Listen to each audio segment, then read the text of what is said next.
জিন্দাবাদ অভিষেক ব্যানার্জি জিন্দাবাদ বিধায়ক আব্দুল রাজ্জাক স্যার জিন্দাবাদ অপূর্ব সরকার জিন্দাবাদ। মুর্শিদাবাদের আখিরিগঞ্জের পর এবার জলঙ্গির ফরিদপুর, ফের সিপিএম এর পঞ্চায়েত তৃণমূলে। রবিবার জলঙ্গি বিধানসভার ভাদুরিয়াপাড়া মোড় এলাকায় তৃণমূলে যোগ দেন ফরিদপুর গ্রাম পঞ্চায়েতের প্রধান শাকিলা বেগম। যোগ দিলেন প্রধানের স্বামীও। সিপিএমের প্রতীকে জিতে পঞ্চায়েতের প্রধান হন শাকিলা বেগম। যোগদানে খুশি তৃণমূল নেতারা। কেন যোগদান, কি বলছে তৃণমূল?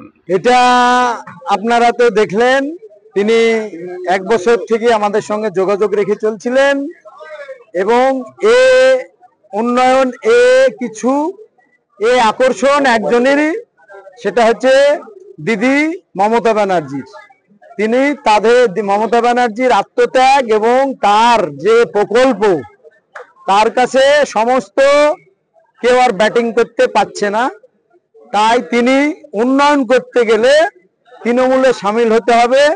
উন্নয়নের শরিক হয়ে তিনি আজকে আমাদের দলে, শাকিলা বেগম ফরিদপুর অঞ্চল সিপিএম এর প্রধান ছিলেন, যিনি আজকে আমাদের দলে নিযুক্ত ভাবে জয়েন করলেন।